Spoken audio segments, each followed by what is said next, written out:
pagi, selamat siang, selamat sore, dan selamat malam untuk kalian yang saat ini sedang menyaksikan Bincang Buncing Podcast. Nah, kalian pasti udah tahu kan bahwa Indonesia adalah negara dengan negara yang sudah memiliki kedaulatan yang utuh. Terlebih lagi, kita nih sudah dinobatkan sebagai negara yang merdeka pada tanggal 17 Agustus 1945. Namun, apakah benar setelah tanggal tersebut kita sudah benar-benar merdeka? Kalian pasti juga udah gak asing kan sama yang namanya kata dipengaruhi. Nah, itu adalah kata kunci untuk negara kita sekarang. Banyak sekali negara-negara asing yang mempunyai budaya-budaya yang masuk ke dalam budaya kita, sehingga kearifan lokalnya ini lama-lama terkikis. Terlebih lagi mengingat bahwa negara-negara maju tentunya punya sangat pengaruh-pengaruh yang besar seperti itu. Kita negara berkembang umumnya menerima pengaruh-pengaruh tersebut. Apalagi masyarakat saat ini banyak sekali gebrakan-gebrakan untuk membuat negara kita seperti negara-negara maju. Nah, itu bisa kalian sebagai neokolonialisme loh teman-teman. Itulah sebutannya. Pada saat ini pas banget kita sudah undang narasumber-narasumber yang akan membahas masalah tersebut, di mana narasumber kita ini sudah mempunyai bidang-bidang keahliannya yang berbeda. Pertama, di sini kita sudah mengundang narasumber kita yang bernama Lulu Nur Indana. Lalu selanjutnya kita juga mengundang narasumber yang kedua, yaitu narasumber Dinda Safia Al-Ghifari. Dan yang ketiga, kita ada narasumber namanya Aira Sonia Zalika. Ketiga narasumber ini adalah narasumber yang sudah kita pilih dengan berbagai bidang yang berbeda. Halo semuanya.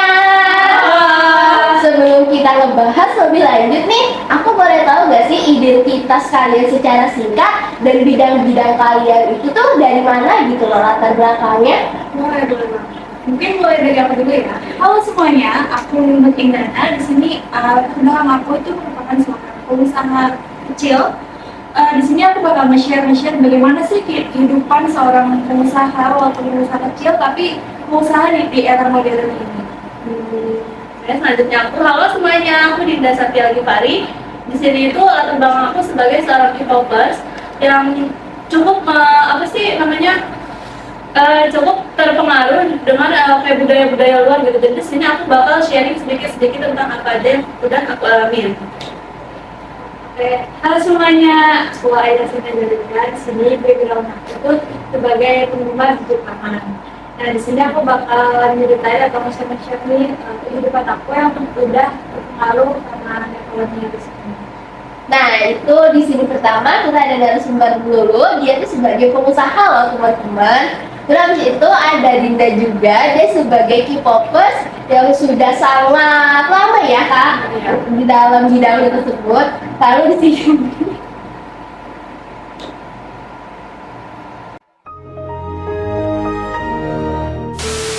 Nah, di sini kan kita bakal membahas tentang neokolonialisme nih, teman-teman. Kalian tahu nggak sih atau perspektif kalian tentang neokolonialisme yang ada di Indonesia ini bagaimana? Baik, mungkin mulai dari aku dulu ya. Pemahaman aku tentang neokolonialisme ini kan seperti yang kita tahu gitu ya, kolonialisme ini nggak ada penjajahan. Nah, pemahaman aku di sini tuh kolonialismenya bukan berarti penjajahan secara fisik, tapi penjajahan secara yang lebih halusnya. Maksudnya gimana sih penjajahan secara halus ini? Nah, biasanya kan kita tahu negara kita tuh dulu pernah dijajah secara fisik yang memang langsung dengan kontak gitu ya, kontak secara langsung. Nah, tapi neokolonialisme di sini tuh maksudnya mungkin seperti ideologi-ideologi kita, bidang-bidang kita itu mulai terjajah dengan ideologi-ideologi budaya-budaya yang berasal dari negeri lain gitu. Jadi kita dijajah bukan dalam bentuk fisik, namun dalam bentuk yang tidak terlalu terlihat gitu. Namun kita bisa secara langsung gitu merasakannya. Oh, berarti kita nih kalau kata Paulu dengan adanya neokolonialisme sebenarnya kita lagi dijajah loh teman-teman. Tapi ternyata kita tidak merasakan kesakitan secara langsung ya. Betul. Tapi itu lebih dirasakan oleh lingkungan sekitar kita karena adanya neokolonialisme ini. Nah, menurut Kak Dinda nih sebagai K-popers ya, itu bagaimana sih? Ya, kalau dari katanya itu kan neokolonialisme ya. Kalau kita belajar sejarah itu dulu kan ada ya, kita yang tadi kayak seperti dulu membahas yang namanya kolonialisme, yang dimana tuh kayak suatu negara yang kayak ingin menguasai wilayah tertentu kayak. Tapi bedanya ini tuh kalau kolonialisme ini tuh kan kelihatan ya terang-terangan, dan dia bisa jadi juga secara fisik gitu. Sedangkan kalau neokolonialisme ini secara halus atau bahkan diri kita sendiri tuh bisa aja nggak sadar kalau kita tuh sedang terjajah tapi secara halus gitu. Itu menurut teman aku. Nah, kalau kata Kak Dinda nih, kita nggak sadar kalau ada neokolonialisme. Kalian sadar nggak kalau misalnya ternyata kita ini ada neokolonialisme? Karena menurut Kak Dinda, ini tuh langsung ke pemikiran ya, bukan yang langsung diserang bertubi-tubi gitu loh, kayak pas sebelum 17 Agustus 1945. Nah, menurut dari Kak Ayla nih, sebagai yang suka Jepang-Jepangan, kan kita tahu ya kalau Jepang adalah salah satu negara dengan teknologi yang sangat maju. Bagaimana pendapat dari Kak Ayla? Menurut pemahaman aku ini neokolonialisme itu kayak yang sebelumnya dijelasin kayak penjajahan secara halus dan secara perlahan sampai kita sendiri tuh nggak sadar kalau kehidupan sehari-hari kita tuh udah banyak budaya-budaya asing yang mempengaruhi diri kita sendiri.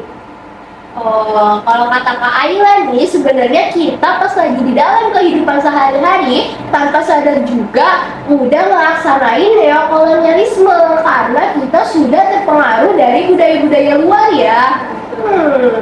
Menarik kan untuk yang kita bahas di hari ini. Nah, ada gak sih pengalaman khusus kalian yang berkaitan sama neokolonialisme ini? Kayak maksudnya dampak apa aja gitu loh yang pernah kalian langsung merasakan karena adanya permasalahan ini? Nah, mungkin boleh dimulai dari aku ya. Nah, aku kan sebagai Gen Z juga nih yang banyak berinteraksi dalam bidang ekonomi, teknologi, pastinya aku ngerasain banget perubahan-perubahan atau pembaruan-pembaruan yang terjadi pada saat di era modern ini. Nah, yang pertama mungkin di bidang ekonomi ya. Aku merasa kalau di bidang ekonomi ini kita pasti apa-apa tuh lebih mudah kayak seperti kita kalau misalnya belanja itu kan gampang banget ya sih. Udah banyak Ya, banget. gampang banget. Tanpa kita harus keluar kita itu udah bisa pesan sesuatu Kita gitu. bisa just tip. Iya, betul banget. Nah, itu kan juga udah memudahkan kan. Nah, selain itu tapi yang agak aku agak aku mungkin dari sisi negatifnya ini kita bisa aja negara kita tuh dikuasai oleh perusahaan-perusahaan nasional, multinasional, perusahaan-perusahaan internasional gitu. Nah, di sini kan yang kita tahu kan kita pasti setiap hari banyak menggunakan produk-produk dari luar negeri kan Gen Z banget ya. Iya. Kita tuh banyak menggunakan produk-produk luar negeri dan kita tuh kadang lebih bangga Kalau misalnya lebih bagus gitu nggak sih produk dari luar? Bagus, murah, kualitasnya juga lebih oke banget ya. Ya, tujuan utama tuh kita langsung kayak produk luar nih bagus daripada produk dalam. Apalagi kalau misalnya udah ada diskon-diskonan 11-11. Padahal yang kita tahu itu negatif kan? Iya. Untuk negara kita. mungkin kita harus kita batasin lah gitu. Kita juga harus mengontrol, kita harus juga berupaya untuk memajukan produk-produk dalam kita sendiri. Lalu mungkin di selain sisi ekonomi kita juga ngerasain di bidang teknologi. Ini nggak aku doang, pasti semuanya juga pada ngerasain di bidang teknologi lah. Semuanya tuh lebih gampang, lebih canggih. Nah, itu kan juga pasti datangnya nggak dari kita langsung aja, pasti datang dari negara lain dulu kan. Nah ya bener banget. Jadi aku ini yang seorang penggemar Jepangan ini sering nonton VTuber. Jadi VTuber itu semacam virtual YouTuber. Jadi itu tuh biasanya di platform YouTube. Nah jadi di situ tuh ada kayak karakter anime yang biasanya Menarik gitu ya. karakter yang menarik. Nah di sana itu dia menunjukkan menunjukkan kesehariannya atau kayak seperti bermain game atau tapi dengan karakter animenya itu. Nah aku di sini tuh sering banget untuk nontonin VTuber di platform YouTube. Oh gitu. Jadi kayak kalau misalnya dengan teknologi tuh kayak emang bener-bener mudahin kita banget gitu Iya. gak sih? Kayak kita nggak harus keluar, nggak harus buang tenaga, waktu sama pikiran. Kita tuh buat keluar cuma nyari kesenangan gitu loh bang. Berarti kayak kita Cari di HP juga Dari bisa. handphone sendiri kita sudah kayak Iya. nemuin kesenangan kita. Cuma ya cuma butuh HP sama internet aja itu tuh udah cukup buat kita mendapat banyak apapun yang kita mau. Terus habis itu udah bisa akses kemana-mana gitu Iya, loh. benar. Kayak tadi yang dijelasin sama Kaila ya tentang Jepang-Jepangan, kalau kita bisa nonton YouTuber Jepang langsung dari animenya itu kan kayak anime tuh pasti grafiknya seru-seru gak sih? Gitu. kayak kayak aku soalnya juga pernah nonton aku nonton itu yang Ghibli itu seru banget. Iya. Terus habis itu grafiknya juga oke banget. Terus habis itu Itu alasan. nah iya. Terus habis Jadi menyukai film luar dunia ya. iya, aku juga nge-stan NCT. Wah. Itu aku banget. Aku tuh terpengaruh awal aku tahu aku tuh terpengaruh dari dampak neokolonialisme itu sekitar sebulan yang lalu nih ya. Jadi aku cerita nih ya. Apa tuh? Jadi sekitar sebulan yang lalu ini aku lagi main nih, lagi kumpul sama temen-temen aku 5 orang, cewek semua. Nah kebetulan waktu itu tuh lagi main di kamar aku yang kan aku ini kan K-popers kan, jadi di kamar aku tuh kayak sebagian besar perintilan yang dari produk luar. Nah Poster-poster gitu ya. jadi tapi ada kalanya tuh temen-temen aku kayak ngebahas satu brand lokal ya yang mungkin baru launching, tapi kayak aku tuh asing gitu sama itu, kayak aku malah nggak mengetahui produk-produk lokal atau bahkan mereka tuh apa ya udah ngebahas produk lokal yang lain, tapi aku tuh cuma sekedar tahu, tapi aku nggak tahu apa aja yang mereka jual gitu loh. Ini masuk aku juga sih, jadi mungkin yang menurut aku bisa disaranin gitu ya, ini tuh produk-produk dalam negeri itu mungkin lebih, kita tuh harus lebih memperkenalkan, lebih banyak lagi promosi. Jadi kita tuh dari diri kita sendiri juga tuh harus membatasi juga kita harus mencari tahu apa-apa aja sih produk-produk lokal yang harusnya kita itu kembangkan supaya bisa justru kita nih yang memasarkan produk-produk tersebut ke luar negeri, nggak dari luar negeri aja yang terus datang ke kita. Itu yang aku alami itu malah kebalikannya. Makanya aku disitu ngerasa kayak aku udah terlalu jauh banget ngalamin dampak neokolonialisme ini. Harusnya tuh kita juga bisa memperkenalkan ya dengan bidang-bidang kita tadi nih. Kita kan kayak K-popers, contohnya kita pasti punya teman online. Iya. Pasti punya teman online lah ya buat kayak saling nge-stan gitu loh. Karena aku juga pernah punya teman online NCT gitu. Satu idola lagi. Ya sama Jenon. Nah itu kayak sama-sama suka kan. Nah itu tuh teman aku misalnya dari Cina. Itu kan Cina itu kayak tadi dijelasin sama kamu kan, kalau perusahaan kita ini negara kita ini tuh lagi dipegang sama banyak perusahaan, apalagi Cindo ya pasti udah asing banget lah yang namanya Cindoan. Itu udah banyak banget di Indonesia. Iya, Produk-produknya itu udah terus banyak abis itu banget. kebanyakan Cindo tuh orang-orang kaya gak sih, yang emang bisa mengelola uang. Usaha Iya, kayak punya aja gitu loh ide-ide buat Peluang buat mencari usaha. Iya, itu kayak harusnya kita bisa memperkenalkan produk-produk kita ke mereka gitu loh, karena pendekatan ini gitu loh. Yang subscribe bisa lebih dari Cibo itu. Terus abis itu kayak kalau misalnya kan tadi kalian udah sebutin nih ya cara-cara kalian, dampak-dampak yang kalian rasain. Nah kalian tuh kayak punya pengalaman khusus langsung gitu gak sih kalau kalian tuh sadar kalau kalian tuh pernah terjebak di dalam neokolonialisme ini? Jebak ya. Kayak tadi kan mungkin nih Kak Dinda tuh kayak Iya, ngerasa salah satunya itu. kalau misalnya pas lagi nonton itu tuh kayak seru banget gitu, seru banget, asik banget, konsep juga seru. Tapi pas ngeliat yang Indonesia tuh kayak kurang gitu loh. Jadi kayak kurang, jadi emang gak menggugah selera gitu. Apalagi kan kalau Korea tuh ganteng-ganteng ya. Aduh. Ganteng-ganteng ya. Ya ganteng-ganteng ya. Apa ya?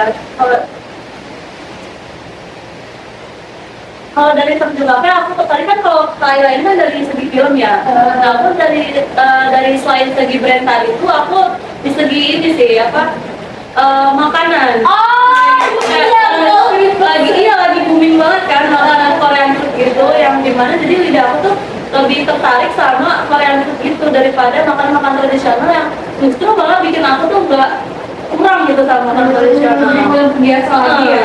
Karena memang keseringan mungkin karena sekarang tuh kan banyak inovasi-inovasi yang baru, makanan baru kan.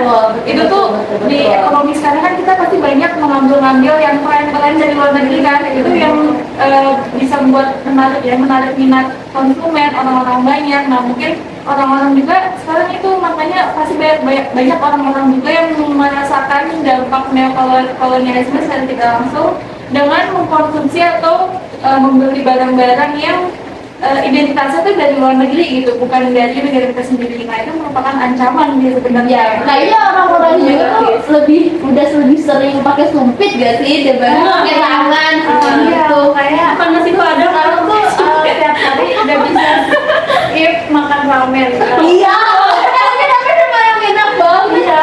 ini termasuk tambahnya. Iya kayak ramen. Pokoknya segala macam ramen tuh aku suka banget. Sampai aku nggak bisa skip. Udah terbiasa gitu karena makan ramen. Sama dicampur Iya, sama makanan Jepang pun sekarang udah obsesi banget sama segala hal yang menyangkut Jepangan ini, mau dari animenya, makanannya, style-stylenya, yang fashionnya yang sering aku lihat tuh sekarang banyak banget penggemar Jepangan yang sering cosplay. Iya. Bahkan cosplay dari anime-anime yang mereka tonton ini. bahkan cosplay di mall aja tuh kadang sering dapat uang ya, padahal kayak mereka tuh hobi tapi mereka bisa mengelolanya dengan baik tapi dibayar gitu loh. Kayak emang itu menarik perhatian kita gak sih? Mulai banyak banget Siapa yang nggak mau duit kan? Iya, kita kan itu hobi lah ya ibaratnya, kayak bener-bener wah kita hobi nih, kita suka terus itu dapat duit juga, siapa sih yang nggak mau gitu. Kan kalau Fashion yang unik gitu. kan kalau cosplay bisa Pernah cosplay? Pernah banget. tapi aku juga pernah, kalau nggak salah kita sempat ketemu gak sih? Wow. Iya, kita sempat ketemu. Kayaknya ini udah ngerasain segala pihak. Iya.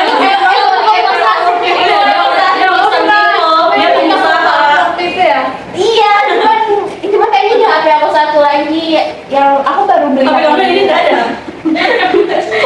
Ini HP acara. Oh, iya. Nggak, bos. aku pernah ketemu kamu yang di CCM itu. Huh? Oke, kembali lagi ke topik. Nah, di sini sekarang kita punya games yang dimana nanti kakak-kakak kalau misalnya pernah itu kayak gini ya, game. Oke. Kalau misalnya nggak pernah nanti kayak gini. Oke? Nah, pertanyaan pertama yaitu pernah nggak sih membeli produk asing tanpa mempertimbangkan alternatif dari produk lokal? Pernah banget. Semua? Pernah banget. Kenapa tuh pernah semua? Coba dari Kak Anila. Ya, jadi kenapa aku tuh pernah banget, karena setiap kali aku belanja yang of course ya itu tuh online shopping, aku tuh pasti selalu nyarinya tuh yang yang brand luar, karena brand luar tuh udah pasti bagus, murah, dan kayak dari dulu tuh udah pasti beli. Gak mengecewakan lah ya gitu. Nggak mengecewakan, karena biasanya kalau brand di dalam negeri tuh masih gimana ya, masih kurang terpercaya gitu. Mahal, Iya, terus habis itu kualitasnya juga. apa ya, desainnya kurang gitu ya, jadi kurang menarik perhatian kita lah ya sebagai pembeli pastinya. Oke, next.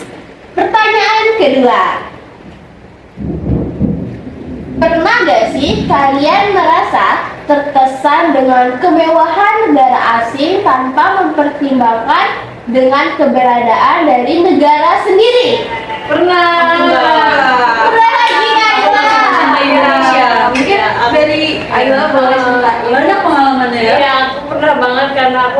pribadi sendiri kan aku tuh sering banget nonton anime ya. Hampir tiap hari aku tuh nonton anime. Nah di anime itu kan kayak banyak menggambarkan negara Jepang ini kan. Suasana Jepangnya ya. Selain negara Jepang ini bersih kan, negara Jepang ini terkenal dengan teknologinya. Apalagi di negara Jepang ini kan ada sakura. Mana sih yang nggak mau ngeliat sakura? Bunga cantik itu ya. Ada sakura in real life siapa sih ya cewek yang nggak mau? Iya gitu. betul. Apalagi ada Gunung Fuji ya, Iya. salah satu gunung dengan keindahan yang sangat fenomenal di sana. Foto yang bagus. Iya betul. Nah, pertanyaan terakhir yaitu, pernah nggak sih kalian berpikir bahwa menggunakan bahasa asing lebih keren nih dibanding dengan menggunakan bahasa sendiri? Pernah. Hai banget. Sama kita semua ya. Betul banget Sebagai sih. dua yang bidang masing-masingnya itu. Iya. Karena emang apalagi kita kan tinggal di era modern, kita juga semua Gen Z ya. Kita tuh pasti nggak mau yang namanya FOMO kan. Oh, Kita iya, nggak mau betul, FOMO gitu. betul. Jadi kita juga pengen selalu ikut terus maju lah, ngikutin perkembangan zaman. Jadi kalau merasa kita merasa kalau misalnya bahasa luar itu lebih Keren ya. Iya, Ini lebih keren, sekarang lebih banyak banget nih ya. slang Kayak apa? Alphabet Gen Alpha, Gen Alpha sekarang ini lagi Iya. booming, yes, BBB.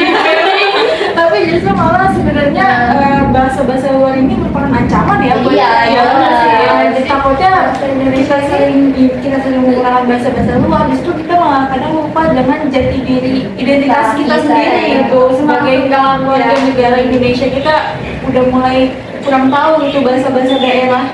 Malah nggak paham sama bahasa kita sendiri. Iya, asing sama negara sendiri. Iya, Biasa sendiri. apalagi kalau tinggal di kota-kota ya, Iya. itu kayak Udah dominan bahasa luar. iya, betul. Kayak dishes atau lagi Literally. oh my god. Iya itu. Yes, ya betul sih. Itu pasti juga udah ada sekitar kita mau itu di desa atau di atau di kota gitu ya. Pasti udah menyeluruh sih, Iya. nggak cuma Kayak globalisasi. globalisasinya. Benar. karena bahasa itu kayak salah satu komunikasi kita dengan masyarakat lainnya. Itu adalah salah satu alat kita untuk bisa tetap berinteraksi lah ya dengan masyarakat lainnya. Jadi kalau misalnya kita kayak ngedenger sesuatu yang menurut kita asing, menarik, terus abis itu kayak menurut kita unik, seru, itu pasti kita bakal ulang-ulang ya. Iya, Dan benar, itu iya. jadi candu buat kita Iya. sendiri ya. Jadi patokan untuk diri kita sendiri. Oke, itu adalah games mengenai tentang neokolonialisme yang pernah dirasakan oleh ketiga narasumber kita ini. Terus selanjutnya mungkin karena sudah cukup ramai ya, kita sudah berbincang kucing di podcast ini. Kita akan segera menutup podcast ini, menutup sesi podcast ini. Tapi nanti masih ada podcast selanjutnya dengan episode yang berbeda. Sebelum kalian sebelum kita menutup podcast ini ya hari ini, mungkin ada pesan dan kesan mengenai pembahasan yang telah kita obrolkan tadi. Mungkin dari kamu? Kalau dari aku tuh mungkin kesannya kita sekarang mungkin lebih bisa batasin diri saja, itu dimulai dari kita sebenarnya. Dan neokolonialisme ini tuh kan memang punya dampak positif dan dampak negatif. Iya, Jangan sampai betul banget. kita harus memanfaatkan dampak positifnya, tapi kita juga harus berhati-hati dengan dampak negatifnya. Jangan sampai kita nanti malah menjadi pribadi yang tidak sesuai dengan identitas kita sebagai negara Indonesia. Kita boleh tetap mengikuti mengambil poin-poin yang bagus dari luar negeri, namun jangan sampai kita lupa atau bahkan tidak tahu dengan identitas kita sendiri. Kalau dari aku sih singkat aja ya, ya caranya kurang lebih sama dengan mengontrol diri kita dan juga kayak ubah gitu pola pikir kita. Kalau misalkan nggak pasti dari budaya luar tuh nggak cuma mereka doang gitu yang bagus, benar-benar. kita juga bisa berkembang. Justru iya dari diri kita sendiri yang harus mengembangkan budaya-budaya kita ini sehingga orang luar tuh banyak mengenal budaya kita. Betul. Iya. Ya, aku sama sih kayak sebelumnya, kita harus membatasi diri mengontrol dan juga mungkin ikut berkontribusi ya dengan produk-produk lokal. Kita harus membuat produk lokal ini lebih menarik ya untuk kalangan anak muda yang sekarang. Nah, itu adalah pesan dan kesan dari ketiga narasumber ini. Jadi, yang bisa kita ambil adalah bahwa dengan adanya neokolonialisme ini adalah salah satu bentuk dampak negatif ataupun bentuk dampak positif yang dapat kita rasakan. Keduanya tergantung kepada diri kita, bagaimana cara kita mengelola dampak dari neokolonialisme ini kepada diri kita dan kepada lingkungan sekitar kita. Terlebih lagi yang tadi telah dijelaskan bahwa cara yang paling jitu itu adalah gimana cara kita untuk mengontrol diri untuk tidak terbawa arus di dalam permasalahan neokolonialisme ini. Jadi jangan sampai kita terbawa arus dan kita harus tetap lestarikan, cintai, dan menjaga budaya-budaya lokal kita. Jangan sampai kita terjajah ya dari negara-negara yang sudah maju, mengingat kita adalah negara maju 2045 yang akan menjadi visi dan misi di selanjutnya periode negara kita. Sekian dari kami. Terima